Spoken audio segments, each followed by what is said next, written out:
hold on, I'm restarting the recording. Yeah. So Adrian, please go ahead.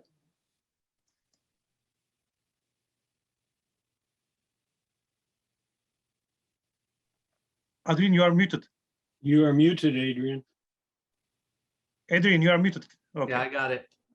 All right. So thanks to Siddhartha and Bodhidharma for dropping a visit during the break.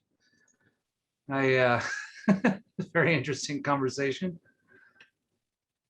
Okay, so like everyone else, I've got thanks to give. I just want to thank the other people on the planning committee for letting me be involved despite my scatterbrained idiocy. This is something I have wanted to participate in, wanted to do for a long time. A couple years ago, I asked Mark if he wanted to do ISI in Connecticut, and he said no at the time. And I'm really glad that we got to do that. Do that now. I think this is probably one of the coolest things that I've ever been involved with. I thought it was just fantastic. So yeah, and then thanks to Mark for doing interactivism.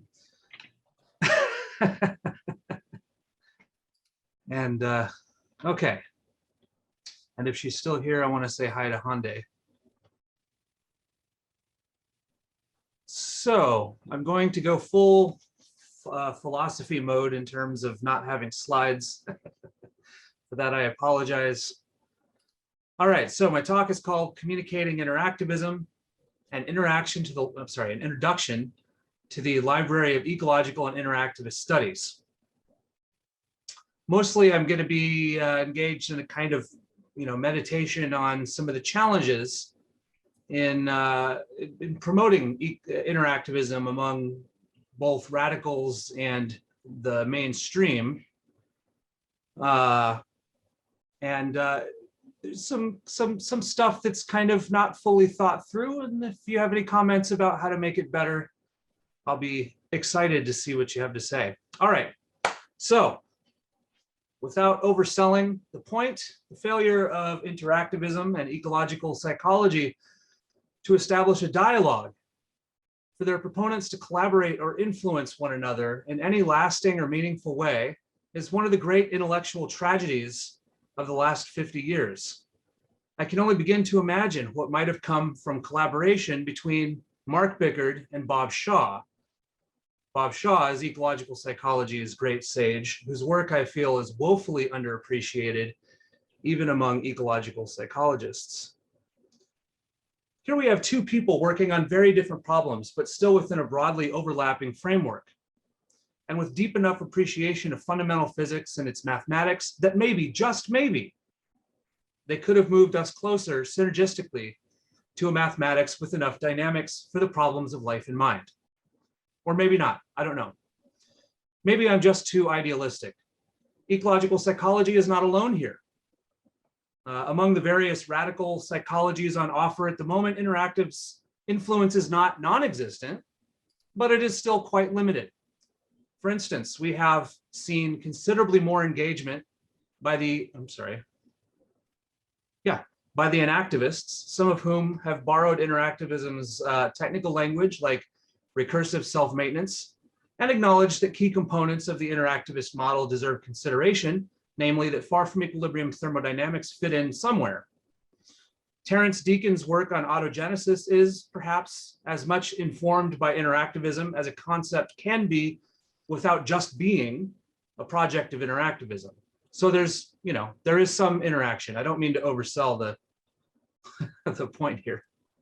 But most of the rest of radical psychology has given little more than lip service, if engaging at all. For the most part, however, interactivism gets lip service and the occasional confused reference or footnote. And the relationship between interactivism and mainstream psychology is nearly non-existent. Ecological and inactive psychology have had a bit more influence in that regard. The mainstream maintains a hazy recognition that embodiment is a thing and that it might matter somehow. Dynamical systems is increasingly popular these days, thanks to its introduction by pioneering researchers in the orbit of ecological psychology back in the 80s and 90s. People like Bruce Kay, Scott Kelso, Peter Kugler, Linda Smith, Dagmar Sternad, and Esther Thelen, to name a few. So what is the problem? What makes it so difficult to break through? Either to our cousins among the radical psychologies or to the mainstream? I suspect we all know the answer regarding radicals. You probably do not end up being a radical if you are not a bit like a cat in your independence. And herding cats is notoriously difficult. I suspect that Kuhn's conception of scientific revolutions looms a bit too large, whether in somewhat nihilistic attitude that you have your paradigm and I have mine, nary the twain shall meet, or in the hope that the hope or fear that some radical psychology or other will become the mainstream. End up being another big bad behaviorism. I do not believe in scientific revolutions. That may be controversial, but I don't. I think bad assumptions get big and small, are discovered every so often and overturned, but even then change can be painfully slow and incomplete. To borrow some text from Timothy Collar's doctoral dissertation, which Mark was on the committee for, regarding educational reform, these reforms paralleled the rise of a much greater diversity of constituents in the national educational discourse and greatly affected, as well as continue to affect, educational priorities in American schooling. It should be noted that a number of elements of previous templates of educational progress remained rooted firmly in place. In spite of repeated vociferous attempts of reform advocates over the decades, no one approach to schooling has ever completely supplanted or eliminated any other approach. If anything, competing approaches are more often temporarily submerged than replaced. Collar's discussion of school reform makes for an apt analogy. Later, I will discuss the incredible edifice that is interactivist theory. I believe this edifice is its greatest asset, but such an edifice can be quite intimidating to behold with naive eyes, especially for the kinds of unruly cats with a strong sense of independence we find among the radical psychologies. Collar goes on, educational reforms imposed from above or from without that ignore the organizing grammatical system of schooling and which promise to change completely the way schools, teachers, and the system operate are doomed to failure. I suspect this is probably also the case with attempts to change psychology. This is because existing educational philosophies and practices likewise have evolved over time and have underlying structural regularities that support their effectiveness. So they're kind of alive, and they're kind of in something like a niche. An analogy to language where the quote, mostly invisible but organizing grammatical or syntactic structural regularities have evolved over time to aid comprehensibility.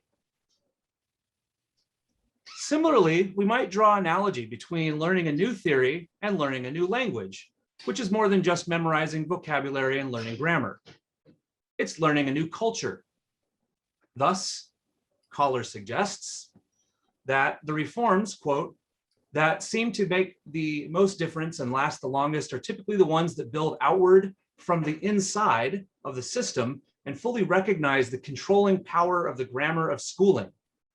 The potential for the success of a given set of reforms depends to a large extent on taking into account the opinions, practices, and aspirations of all the constituents who have daily responsibility for seeing America's youth are being provided with an education that meets their particular needs. Only then can society's new goals for an educated citizenry be achieved. Think of Tolman and his early attempt at operationally defining mental processes, at least if I'm understanding Tolman correctly, in terms of observables. Like suppose I define my cat Gandalf's hunger in terms of increasingly difficult to ignore nuisance activities like knocking things off my desk and chewing on cables. All this followed by increasingly loud meows and darting around in front of my feet as I walk toward the kitchen.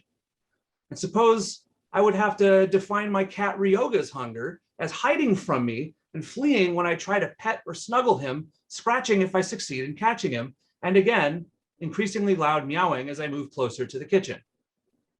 As silly as this might sound, Toland's later conception of an internal map guiding maze running behavior is what made the move back to mental phenomena more palatable. He was one of the boys, as it were.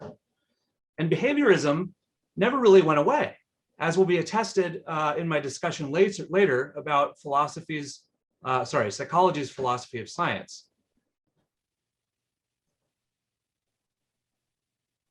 The point here is that we cannot count on the old guard dying off, giving up, or being overturned in favor of some new radical thinking. Even if the physics of early 20th century saw anything like a revolution, and really, they still teach classical mechanics as your first physics classes in college. Today, there are simply too many psychologists, and as I will argue, they need something to do. And the doing has got to pay the bills. Instead, in line with Coller's arguments about educational reform, I believe we need to find a way to make the move to interactivism a move from the inside out. And to do this, we need to make interactivism more accessible to the newcomer. It needs to be easier and more natural to immerse oneself in the grammar of interactivism. This is why I have created the Library of Ecological and Interactivist Studies, but I will return to that later. For now, I want to explore some additional problems, the grammar of mainstream, and to some extent, radical psychologies. The problems. Psychology's philosophy of science. For much of its history, hang on one second. Hey, Audie. I was hoping he could bring me some water. Okay. For much of its history, interactivism has been moving against the tide of experimental psychology and its philosophy of science. It was not so much that interactivism contradicted whatever it is experimental psychologists had to say. It was more that experimental psychologists were skeptical about saying anything at all beyond the narrow scope of their experiments. Radical psychology in general is always on the outs with experimental psychology and its antipathy to theoretical research. Even mainstream cognitive science, I suspect, has found its efforts frustrated in this regard. Consider Fodor and his arguments for nativism, which in the hands of experimental psychology became a cottage industry of infant habituation studies. Instead of a theory, we got a catalog of ages at which different kinds of puppet shows elicited changes in looking behavior after habituation regime. This example illustrates a broader attitude among experimental psychologists about the relationship between measurement and theory. A kind of inductivism, which consists in gathering large amounts of measurements and looking for patterns. Technical terms get operationally defined as patterns of measurement data, and theories as patterns of measurement data. This conception of science was hatched in the early days of positivism, based in the writings of Ernst Mach and dubbed Machian neo-positivism. You can find discussions about this in Mark's papers and in Soup, is that how his name is pronounced, or Sup? Anyway, so Soup or Sup describes Mach's attitude as such. It's super. It's German. Okay, Suppe. Suppe describes Mach's attitude as such. Science is no more than a conceptual reflection upon facts whose elements are contents of consciousness given to us by sensation. If science is no more than conceptual reflection on facts, then everything that goes into setting up those concepts to do the reflecting is something other than science.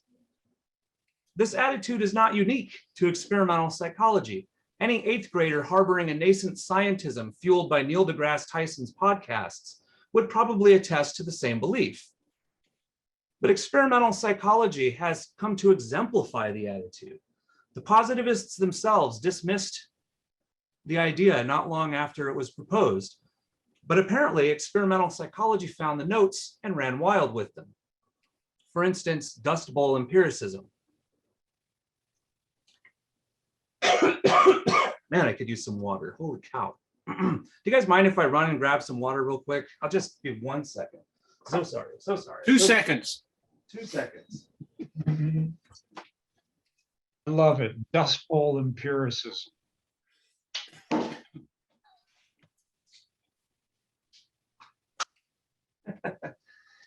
As it turns out, I had a bottle of water on my bicycle. Oh, bloody hell, stupid.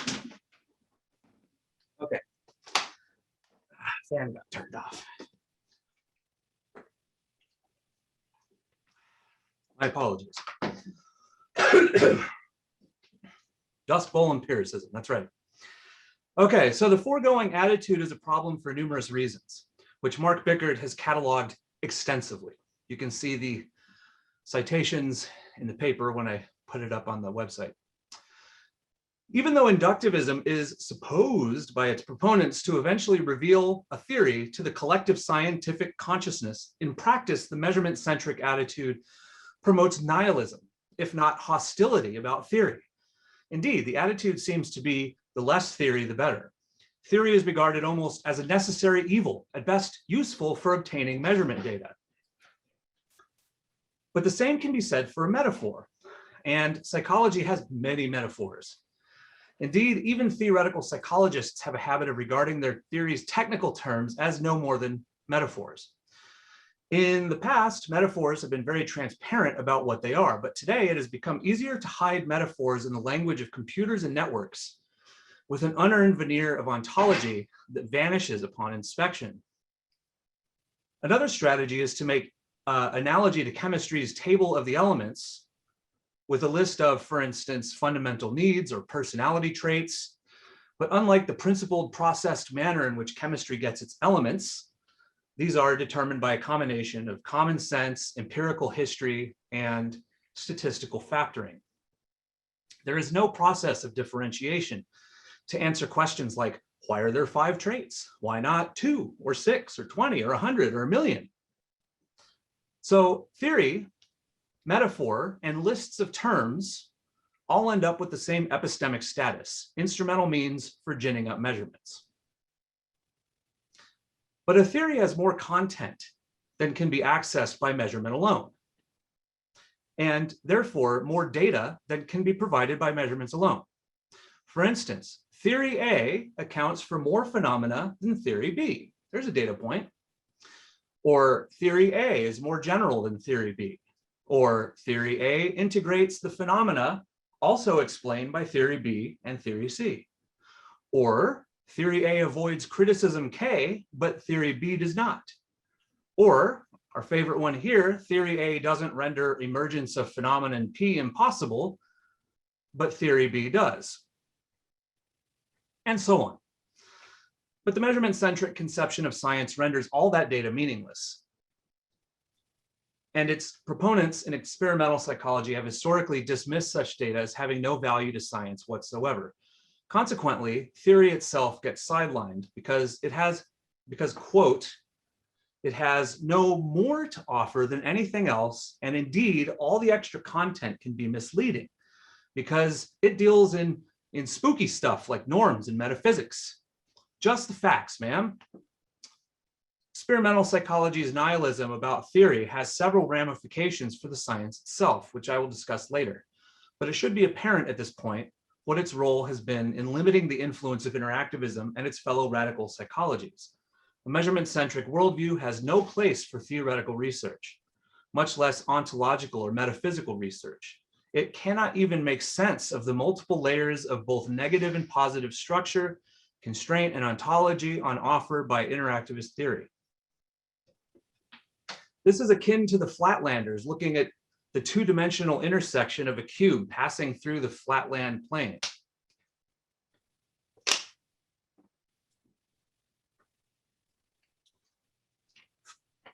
But not all is doom and gloom. The situation is improving. First, not all of experimental psychology supports the measurement-centric worldview. Ecological psychology, for instance, has one foot in experiment and one foot in theory. University of Connecticut's ecological psychology program began as the experimental division of their psychology department, and Gibson himself was so conservative that he expressed uncertainty about whether his theory was applicable to aquatic animals because his research was limited to land animals. I got this from Bill Mace. Yet, despite Gibson's conservatism, some of his followers have devoted many words in publication to theory.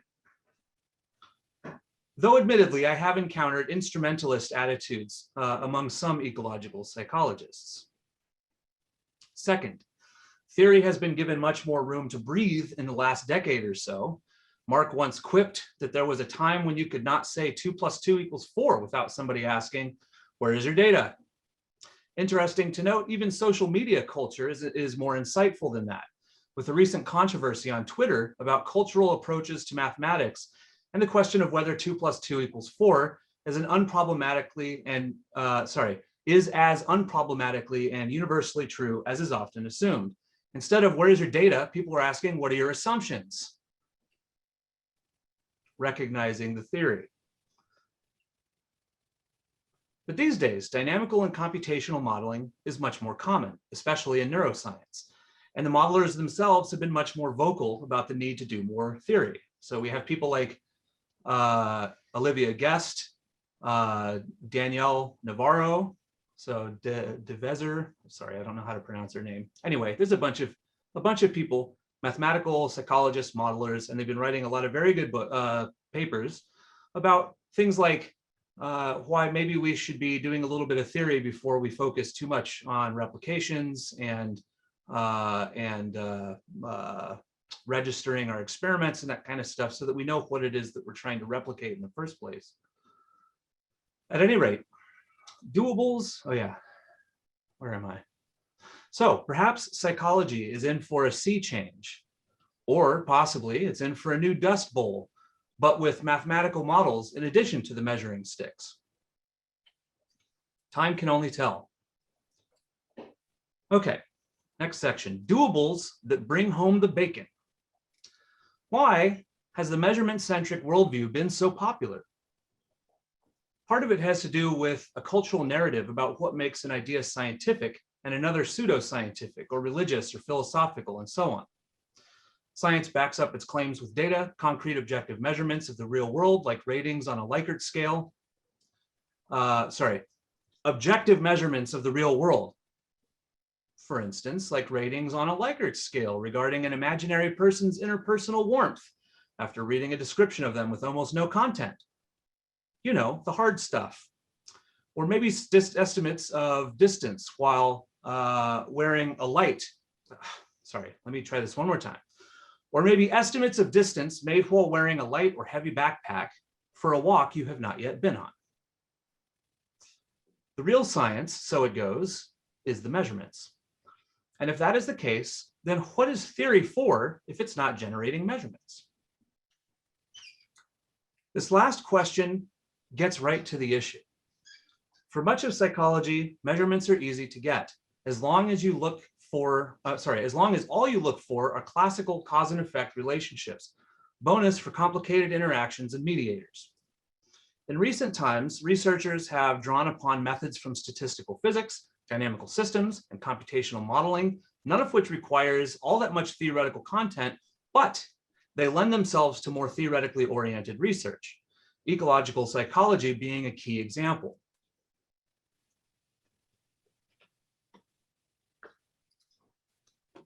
One of the benefits of modeling is that you can relatively easily discover qualitative changes in a model's behavior by finding its solutions or exploring its parameters.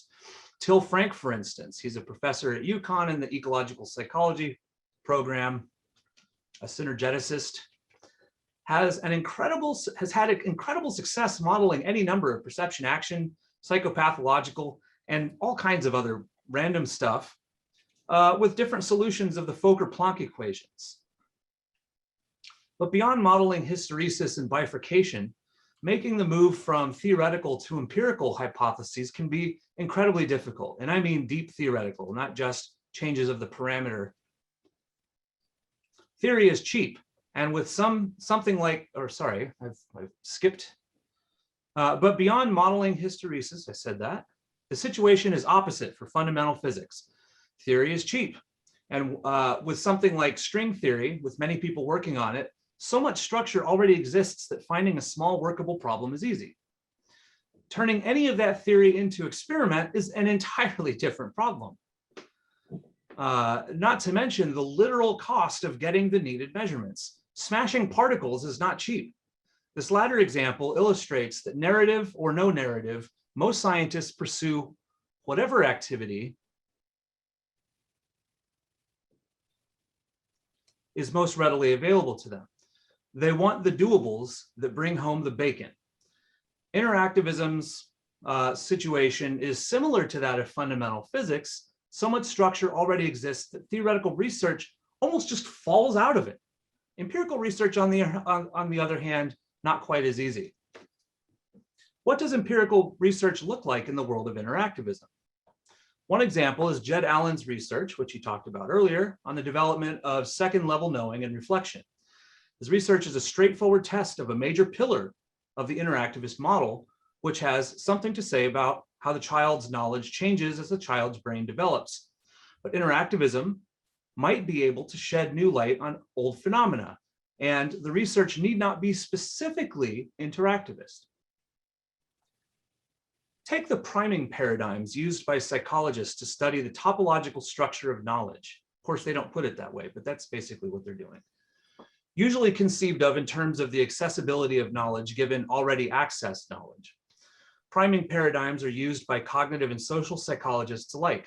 Priming has been used to study the ordering of knowledge by superstructures like stereotypes, metaphors, stereotypes and metaphors like interpersonal warmth or distance. Measurement data generated in these studies tend to be highly variable, and the effects, if they exist at all, can be notoriously finicky.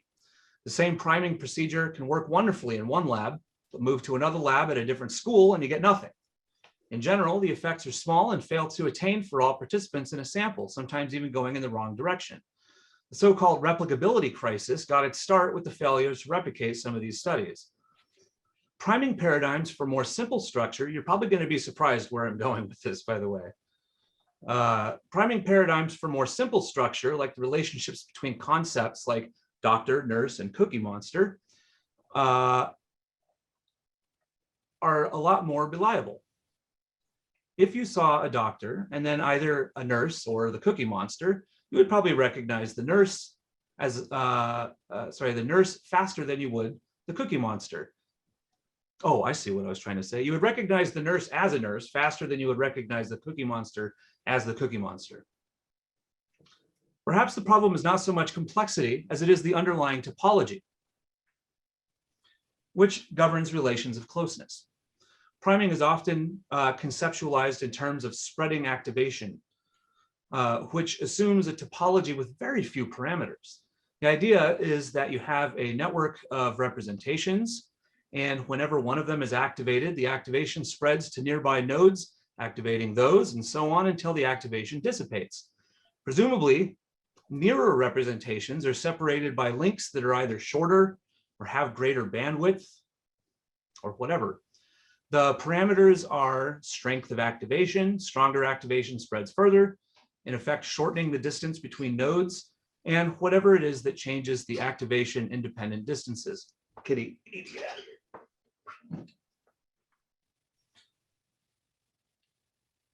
Like number of times activation traveled through a link.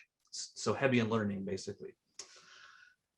As should be evident, the spreading activation model is very much limited and not particularly dynamic. So why that model? Why not a more dynamic topology? Perhaps a chaotic manifold like the Lorentz system, where 2 points might start out very close and then circle around the same wing and circle around different wings and then around the same wing again. Maybe they become neighbors temporarily and then they separate in a quasi-oscillatory fashion. Measurements would be quite unpredictable indeed, which of course is what they see. Another possibility is described by Bickert and Campbell in 1996, their Topologies of Learning and Development paper.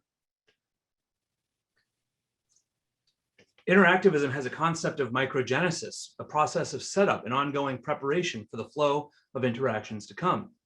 An example of this might be coupled oscillators with coupling relations modulated by a set of parameters that are themselves changing. The values assumed by those parameters, whatever the cause, constitute microgenesis. Assuming I've got that correct. Setting up the course of oscillation to come.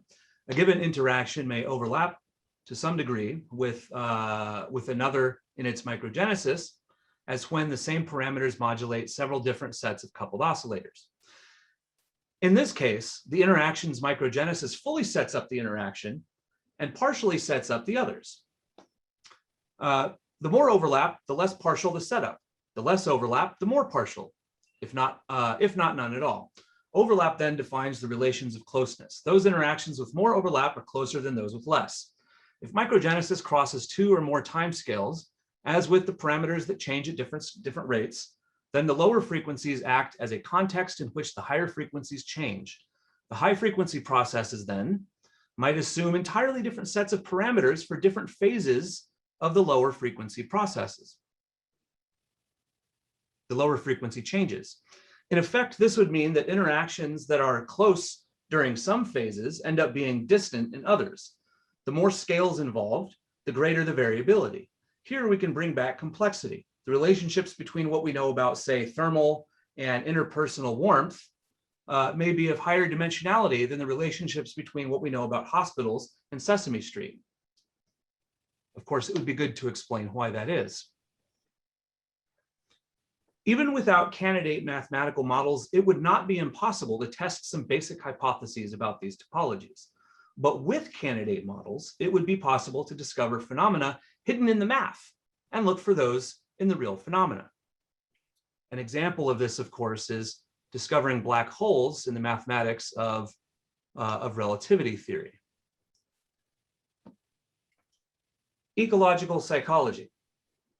The foregoing discussion takes us now to ecological psychology. First, I want to acknowledge that while ecological psychology is its own school of thought with its own traditions and its own grammar, if you will, Gibson's theory of perception is an interactive theory, even if it's not an interactivist theory. Without the meta-theoretical stance against mental processing, even outside of perception, there is no contradiction whatsoever.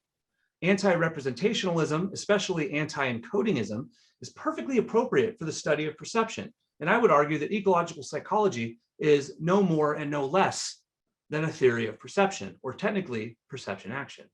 It is unwarranted as a general proposition. Okay, let me start that one again because that's confusing.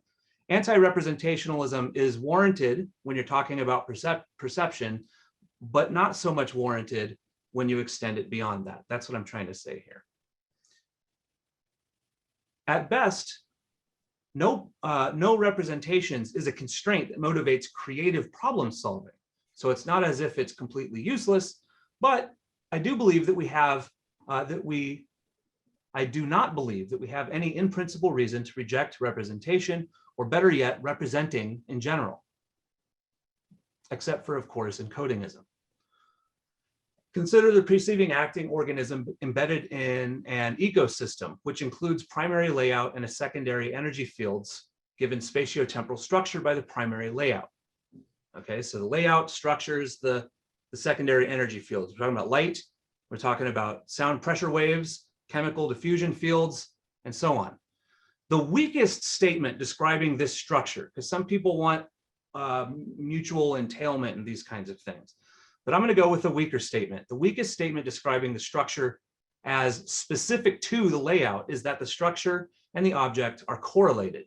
The organism, in interacting with the energy fields, does so in a way that its activities become correlated with the spatiotemporal structure of the light. In effect, the organism has picked up the being correlated with of the light and the layout, and thus being correlated with the layout. The organism is correlated with the light, and as a consequence, they're correlated with the layout. Sorry, I wrote this part like this morning after having no sleep, so. Contra Fodor's non sequitur about a move from picking up that the light is so-and-so to perceiving that the layout is so-and-so. This is from Marx, Bickert and Ritchie. There is no encoding of the light. The light is not perceived at all, except with regard to layout being well lit, poorly lit, this color or that, and so on. Perceiving, as stated by Michaels and Palatinus in their 2014 a 10 Commandments for Ecological Psychology, is detecting information. As suggested by also Michaels and Jacobs, the information is not always specifying. However, which makes it possible for perceiving acting to not achieve its end. Specificity is what makes regular, reliable perception possible. Without it, you would not find videos of people popping wheelies on the handrail next to a cliff. Perception simply would not be reliable enough for that. Adrian, last 10 minutes. Okay, I think it's pretty close. Oh, still 10 minutes. Okay, I'll probably finish before that, I think. Okay, so why did I raise this issue after talking about priming and alternative topologies? Ecological psychology, under the influence of Anatol Bernstein and Michael Turvey's interpretation of him, has adopted the language of degrees of freedom. Examples of this can be seen in the concept of synergies, where degrees of freedom are mutually constrained to realize singular coordinated effort, like walking, and transitions from walking to running or running to walking can be described in terms of change of synergy. The mathematics of dynamical systems is used to model the dynamics of phase transitions, which produce phenomena like decreased damping of fluctuation and increased time to settling into an attractor, and so on. The Baynard preparation is a highly popular example, as it illustrates emergent order arising from an instability that collapses many degrees of freedom into very few. I think this example, while useful for some things, is deceptive. Organisms are not driven by heat disequilibria, not usually anyway, and it encourages thinking in terms of mass action chemistry and thermodynamics. Sorry, mass action chemistry and mass action thermodynamics. The intuition seems to be one of a bag of unrelated degrees of freedom spontaneously organizing into a pattern. Now, an organism's degrees of freedom are already organized to some extent. Some of them are more prone to forming synergies with one another than with others. This fact implies an underlying topology akin to that discussed above. When two synergies share most of their degrees of freedom, they are close to each other. Those with fewer degrees of freedom are further apart. In a paper, in a recent paper that I co-authored with Martin Fultot, Claudia Carello, and Michael Turvey, I proposed a model of multiple criticality based on a paper by Wallow and Van Orden from 2012. Excellent paper called Ultra-Fast Cognition. I suggested that many critical points exist where a whole region of this topology is near criticality. I didn't use the language of topology, but this is kind of the idea that I had. So that many very similar synergies are available, and something like neural resonance associated with information pickup selects which of them undergoes criticality. Additionally, there is a process of clarification about an environment's layout. The creature starts by differentiating aspects of the layout of very low grain and learns to differentiate finer and finer grains. From the mutual synergy perspective, multi-critical synergy perspective, this suggests a distancing with fewer degrees of freedom in common between interactions with environmental layouts. So again, if we can identify an appropriate topological structure, I think we can do better than mass action chemistry, in part because, again, we can use its mathematical structure to discover phenomena hidden in the math to be revealed through exploration and verified by observation. Now, of course, this issue of topology is the very hard edge of interactivism, so it's not exactly a trivial issue to pick up. Nevertheless, it's worth pursuing. Finally, let us address the issue of representation. I have introduced several related concepts, the picking up of the fact of being correlated and synergies, with something like neural resonance, where, for instance, the temporal structure of our picking up activities resonates with ensembles of frequency modulated firing. This shows how processes further down the pipeline in the perception action system can make use of the products of perception, the fact of being correlated. These products then serve as indications about what kinds of activities are available to pursue. Indication here just means that the products open a path to visiting some portion of the perception action system's topology. Transformations of this topology constitute a kind of cognition or thinking, and its dynamics are constrained by the creature's ongoing perceiving acting. It does not stand between the perceiver and the environment, as classical representation would, nor does it enrich perception in any way. If anything, cognition is enriched by perception. Okay, very last bit. Why it matters. I cannot say for sure that now is finally theory's time to shine in psychology, but I am optimistic, though it is far from certain to be the case. The big new thing, I'm sorry, let me try that one more time. I am optimistic, though it is far from certain to be the case. The big new thing in psychology is neuroscience. Not the neuroscience of fMRI machines and ostensibly ironic phrenology heads decorating labs in offices. This is the field called neurophysiology, back when Pavlov and Bernstein walked the halls of Soviet academia. It's a field that could easily go the way of molecular biology, more engineering than science proper. Nervous systems are at least as rich a source of discovery as genetics, with new surprising results coming out every day. Neuroscience could probably content itself to rummaging through nervous systems without a theory or a plan of any kind for the next century. Or they could follow the lead of people like Buzaki, Sisek, Friston, and others, the modelers. I'm not saying I follow these guys. I'm saying at least they're modeling. They're trying to do theory. Sisek is notable for his call to throw out all language of psychology and replace it with one developed by and for neuroscience scientists, a language that begins with simple negative feedback processes and goes from there. Or Buzaki and his models of neural resonance. But why stop there? Is Sisek's new language just another list of empirical phenomena, or an organization of processes with emergent properties and differentiations into the elements of his language? In other words, what's your ontology? The answer to that, I suggest, should be interactivism. Put aside for a moment the question of whether interactivism is ultimately correct. If you want useful, consider that with interactivism, you get the following: a conception of naturalism that does not reduce to reductivism, a principled set of constraints on theory construction, a metaphysics within which to do the theory construction, a non-rationalist, non-empiricist evolutionary epistemology, a philosophy of science, a method of criticism, and a way to make sense of criticism, not possible in the measurement-centric view. And theories, or varyingly schematic detail of normativity, functions representing multiple interrelated theories of representing, learning, development, and evolution, perceiving, acting, really Gibson's theory with small modifications, pain, mood and emotions, motivation, language, primary and reflective consciousness, goals, values, morality, aesthetics, psychopathology and therapy, sociality, personhood, and others. I'm sure that there's things that I've forgotten here. The edifice I have outlined above is why I became an interactivist. Indeed, it is why I became a psychologist, even though at the time I had never heard of interactivism. No matter the topic, there is probably a paper about it with at least a minimal sketch of how to move forward theoretically. Interactivism, as I suggested earlier, is a scaffold and a cluster of affordances, a nesting of opportunities for more action, at least more, doing theory, and hopefully eventually doing more empirical work.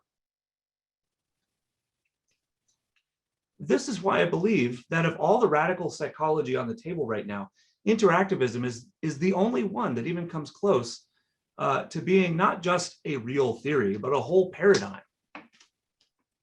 Unfortunately, the very reason to be an interactivist, the edifice, is also the obstacle to being an interactivist. It is just so much. Where does a reader begin? How does the reader relate? What does the reader become competent to how does the reader become competent to the grammar, so to speak, of interactivism? Diving uninitiated into a paper like 2009's The Interactivist Model is incredibly intimidating. I think that was the first paper I tried to read. The first half of the paper is all criticism, and it is very similar to many other papers until it gets to the phenomenon of interest. I created the Library of Ecological and Interactivist Study to tackle this problem. First, I'm making Mark's papers available, which I've already done, It's on the website, except for like the 2 that I still need to contact him about getting. This is the first hurdle, although many of his papers have been available on his website for a long time. The next phase is to make tutorials about elements of the model, YouTube videos walking the viewer through something like implicit presupposition, internal relations, the 3-part model of content, and so on. The viewer can then peruse the website and pick up bits at a time. So if you want to learn, this is the end now of what I've written. So if you want to learn about interactivism, and there's a source of little short videos or tutorials or explanations or diagrams and so on, the amount of investment in terms of time that you have to spend all at once and so on is, I think, is much less. That the learning curve is potentially not as steep. Now, of course, this depends on whoever it is that makes the videos, which obviously it's probably just going to be me, but if I can get others to help out, that would be great. It has to be the case that I know what I'm talking about. And, you know, I get things wrong all the time. So one of the things I was thinking about was trying to create a system of peer review of some sort. But again, having to send, you know, somebody like Mark emails every so often being like, hey, can you watch my YouTube videos? Seems a little bit onerous. So I still haven't figured out how to ensure quality control, but nevertheless, this is the plan that I have going forward. I'm open to suggestions, of course, and eventually I'm hoping to establish something like an institute where I can get people together and we can engage in interactive studies, or at least get some money to support the website. So that's it.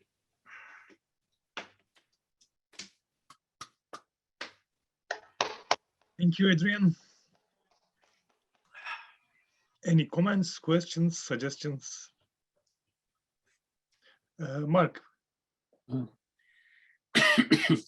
Well, thank you very much. I have a whole page full of notes here. I'll try to figure out which ones are worth saying. Some of them are just anecdotes.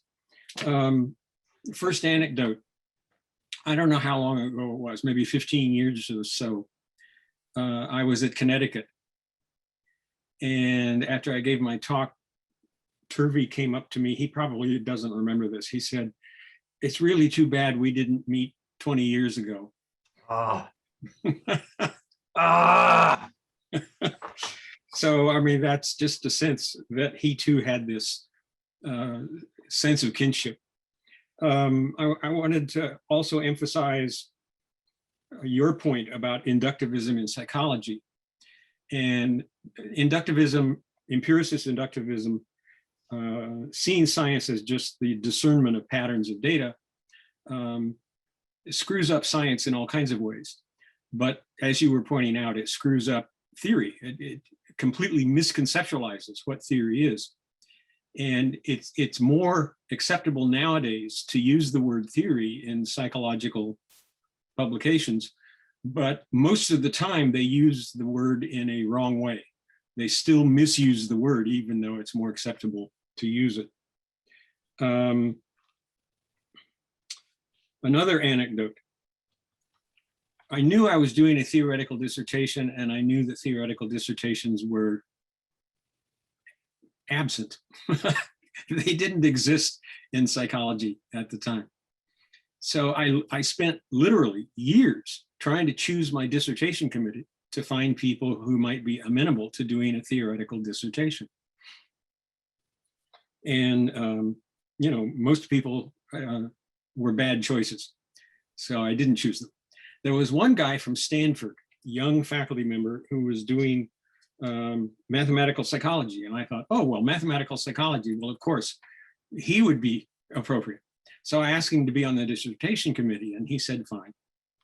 And then I had this weird experience of every time I went to talk to him, somehow we seemed to be talking past each other. Oh, geez.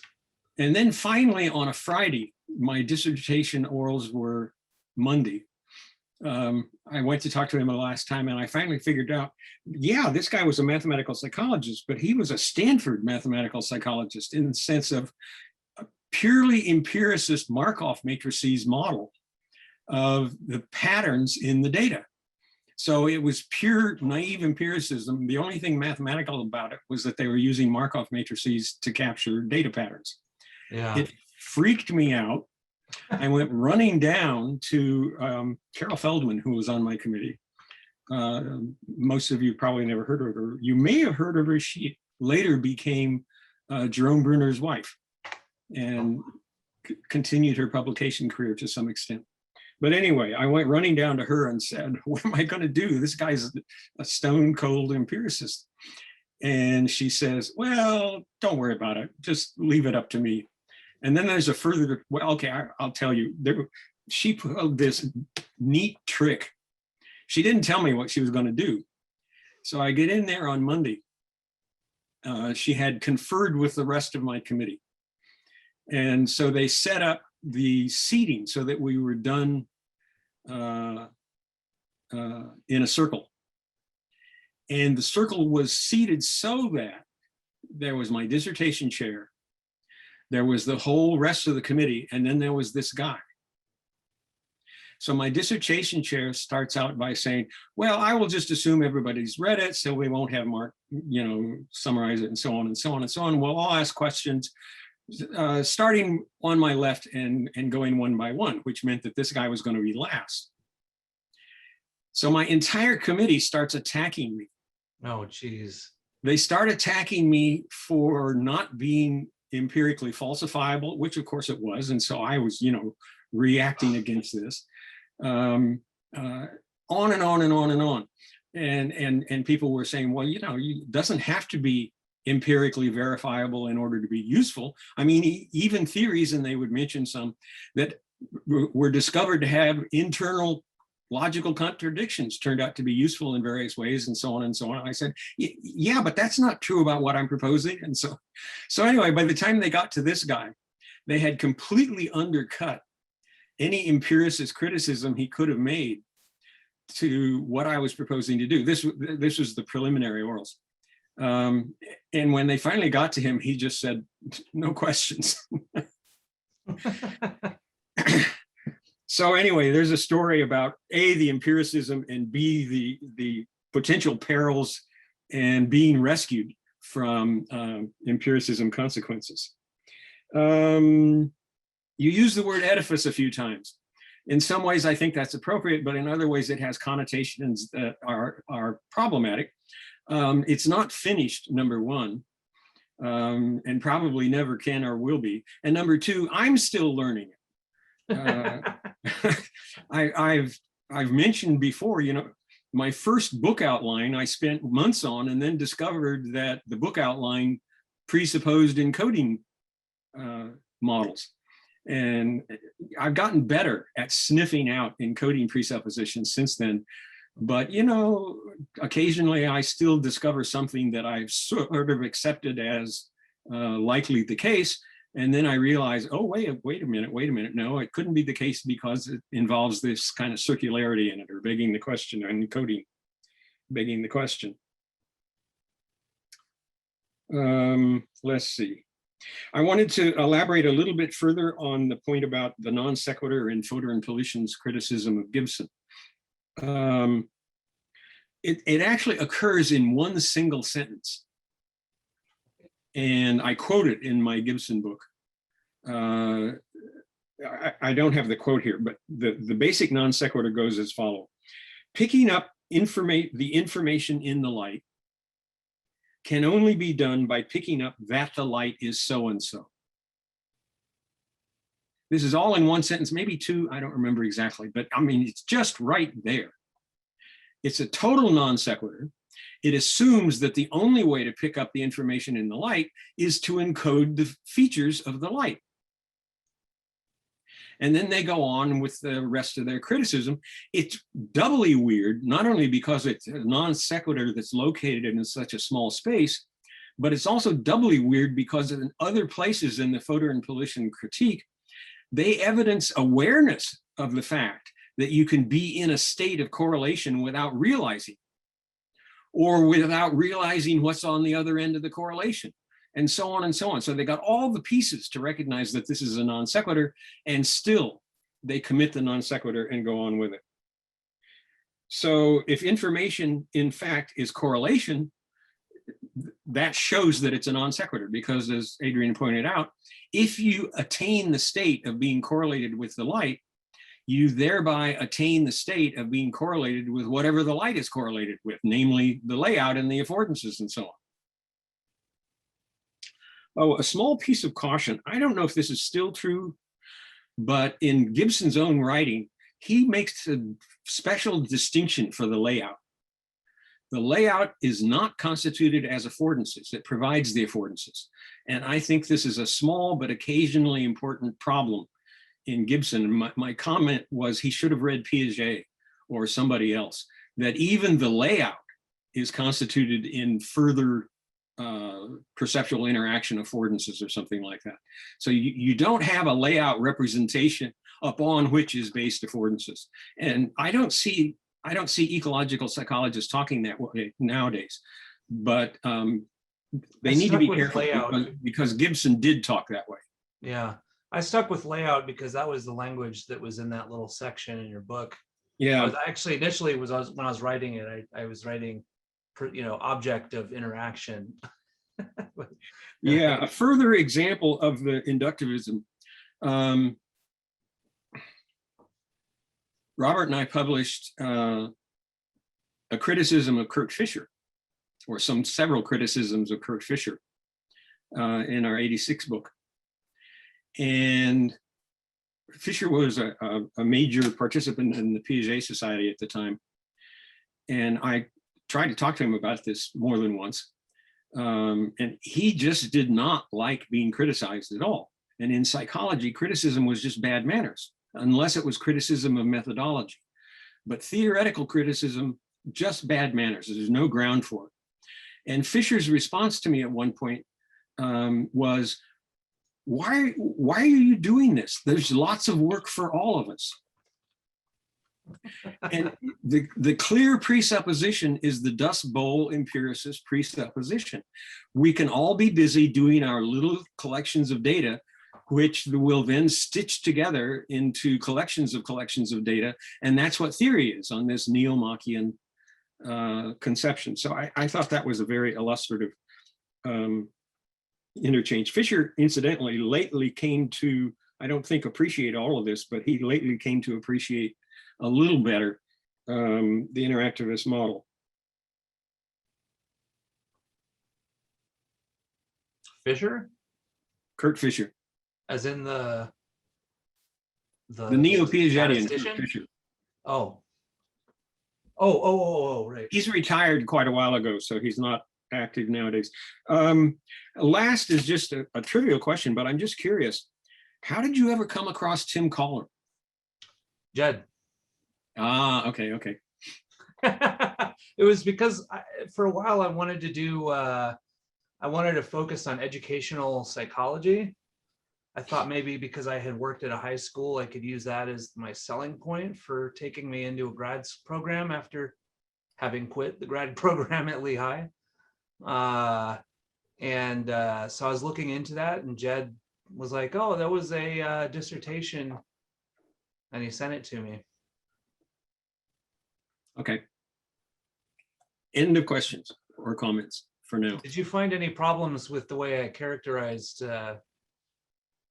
interactivism? Nothing that struck me so hard that I'm remembering it. Finally. Okay, cool. Ben? Oh, thank you very much for the talk and for the website. And I've already got it bookmarked. And I just want to offer a couple of things. One is you're talking about problems with educational systems. Well, call your mine. Okay. In high school, I got lucky. I was in a program that actually taught us how to do library research, starting from Zippo. And that was fantastic, absolutely fantastic. I won't take up time with the details, but I can tell you it has put me on the fringes of the profession ever since. I've learned a lot more. Oh my goodness, yes. But I want to pick this up with another comment you made about standard physics, starting out with Newton's mechanics. That's not the problem. They don't start with Newton's mechanics. They start with a cheap empiricist kinematical lie about Newton's mechanics. That's the real problem. And it has only been since Howard Stein's 67 paper, Newtonian Spacetime, that a series of scholars has gone back, including Chandrasekhar and Bill Harper and Abner Shimona and others, and George Smith, have figured out what Newton actually did, right? What Newton actually did was figure out how to use kinematical orbital phenomena to measure gravitational attractions pairwise across the solar system, including on Earth. And his methods enable him, this is something no empiricist methods can do. His methods enable him to disentangle mass from weight of orbiting bodies that you cannot get into your lab, put on your damn scale. Right? So if they actually started with Newton's mechanics, it would be vastly better. Mm. And Newton's methods are still in use in contemporary cosmology. Bill Harper has a wonderful paper just on that. It's come out only, well, this year, really. People are interested. I may have provided it previously, I'm not sure, but I'm happy to provide the reference and stuff.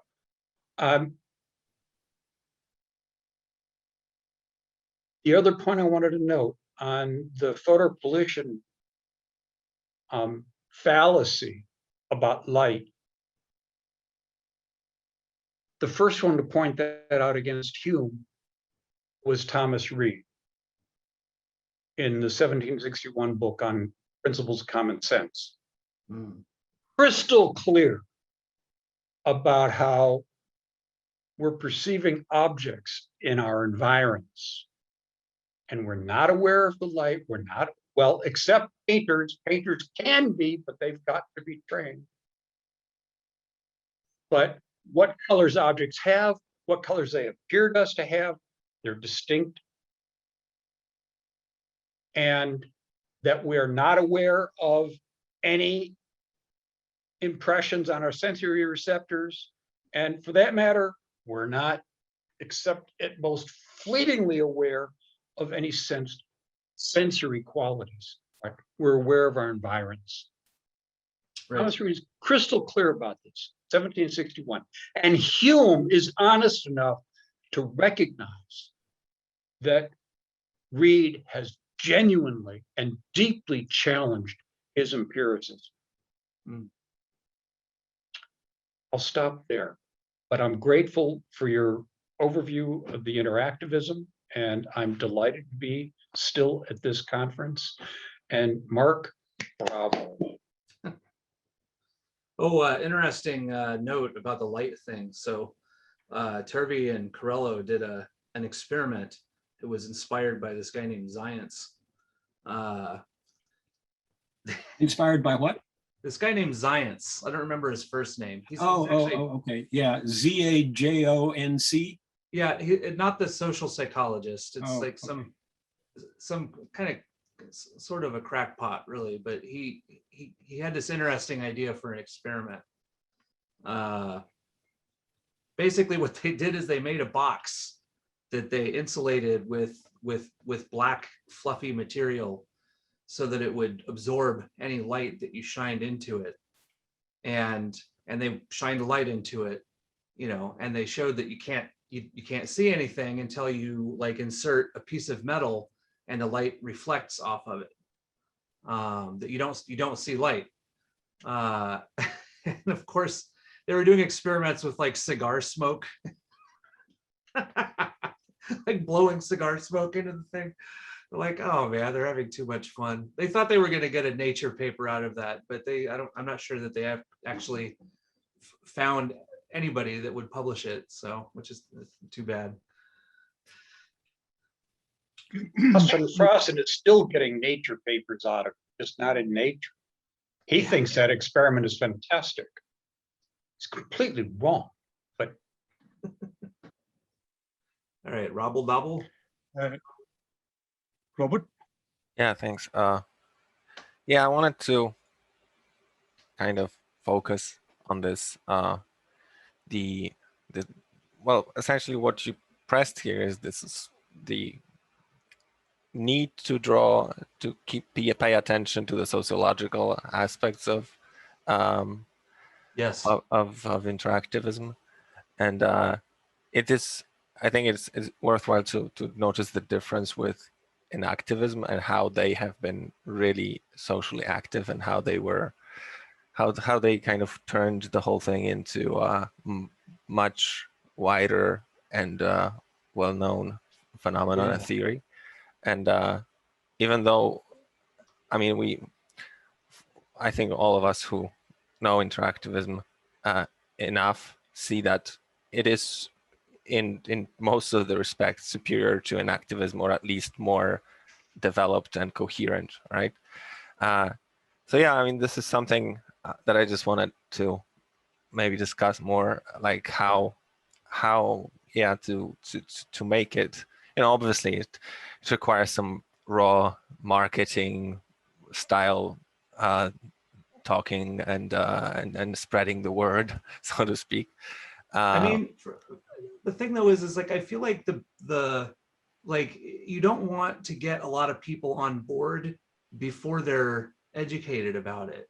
You know what I'm saying? Like when things get popular among a bunch of people that don't really understand the thing, then it's not, it stops being what it is, right? It's like music. That's another issue. Yeah, like I wonder. Education is what I'm really focused on. Yeah, I wonder if it would get like, because I know myself, you know, like you generate hypotheses, you ask Mark about them, about interactivism, and then he can tell you, okay, you're wrong about that one. You don't get it, and you repeat the process, right? And you improve yourself. So the wider the theory would spread, I think, the more contortions it would, more contortions would be introduced into it. Yeah. So I wonder how to, I mean, you kind of also touched upon that, how to counteract that, some review processes or something, and things like that, because it's easy to misunderstand stuff, right? Yeah. Like Dobry's comment in the chat. That was Bob Shaw's strategy. Purposely avoid becoming pop psych. I guess that could be another thing. I mean, that's the opposite approach, right? Than what you are kind of suggesting here. Okay, Ruth. But there's a poignancy here, isn't there? Because I'm confronting this quite a lot in two fields. It's the problem that if you want to be popular, then you have to allow it to spread. And given what I've been going on and on about polysemy, you have to allow words to be used loosely such that other people can interpret them relative to their own interests, because that's one of the way it catches. Now, another area in which I know I've had a bit of exposure to this is in the debate as to whether mindfulness is really anything to do with Buddhism. And those who are Tibetan Buddhists will probably say to you, oh, well, you know, they're taking the heart out of it and it'll become like yoga within seconds. You know, yoga has a very deep and interesting philosophy behind it for those people that know it. But for the rest of us, you know, it's just an exercise. And I think it is in order, I mean, I think because the world is driven by this, what they call impact, you have to just, one has to decide, and I've always made the bad decisions for that, you know, I've had similar problems as to how to achieve impact. And I've always been a bit sloppy about it. But there is a balance between wanting to stick to just wishing to understand things further in whatever depth they need in order to get further along that route, and living in the real world in which one needs to build empires so that one can get postdocs, so that one can grow an empire of people who are like-minded. Yeah. And it's very hard. I mean, you know, I've now got to 77, so, you know, I'm just wandering out into the fields. I can do what I bloody well like. But I do see the conundrum. I mean, so in linguistics, it's driven by sociology. I mean, you know, people who've been to MIT then get onto editorial journals, and they don't, you know, it's huge parochialism, terrible, terrible parochialism. And it's a very difficult paradox for everybody. Yeah. I think. Well, part of my I don't believe in scientific revolution stance is that, and this is considerably more pessimistic than what I've presented here, is that you have the mainstream, and then you have radical science. The mainstream is like a powerful river, and its momentum is not gonna be stopped by anybody. It might be it might temporarily jump or you know, dry out or something like that. But the mainstream is always just pushing. And radical sciences produce ideas that get picked up by the mainstream in the most boring, uninteresting possible ways. An example of this is oscillator dynamics. You're seeing increasingly people adopting oscillators as part of their thinking about. So David Popple is an example of this. He's doing some pretty interesting stuff, I think, but man, he is so atheoretical. And I mean, he's studying, quote, the way words are encoded in memory with oscillators. It's like, come on, man. Like, there's so much content to these oscillator theories, and you're just, what are you doing, man? You know, like, and he's like, hey, I'm not, you know, I'm not trying to say anything. I'm an empiricist. I'm just, you know, I'm just providing the facts. And it's like, Oh, yeah. so, you know, but I think that's the way, I mean, you know, dynamical systems was a radical thing back in the 80s when they were doing it in ecological psychology. And now it's not so radical anymore. I mean, you know, Wagenmakers does stuff with multifractality, and, you know, I mean, it's boring now, you know, like there's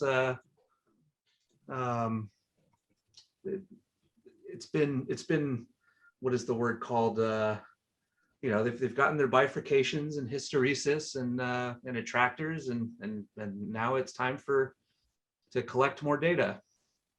Actually, I would say one thing more in response, because one thing that I've always, I find it irresistible. And that is, one should be encouraging the next generation right from schools upwards to look across boundaries. Yeah. Look across what people are doing in your neighboring disciplines. Look across what people are doing in different cultures. Look across what people can express with different languages. And if we continue with our isolationism, particularly in the UK, is much worse than anywhere else. You know, I never did any biology, or I gave up biology at the age of 13 and history at the age of 14. I mean, it's absolutely extraordinary, the narrowness with which British education can allow its kids to emerge. And the only way one can get change, I think, is by insisting that we train ourselves to look at what other people have to say.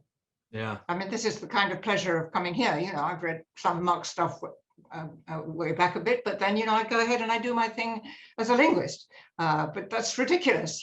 One's got to keep looking across boundaries, because then you get ideas. Then you can see on the limitations of the way you've been thinking. Yeah. It has the downside that you have to feel brave, because you'll always feel that you look a fool. It's like when you're trying to talk in a foreign language, you know.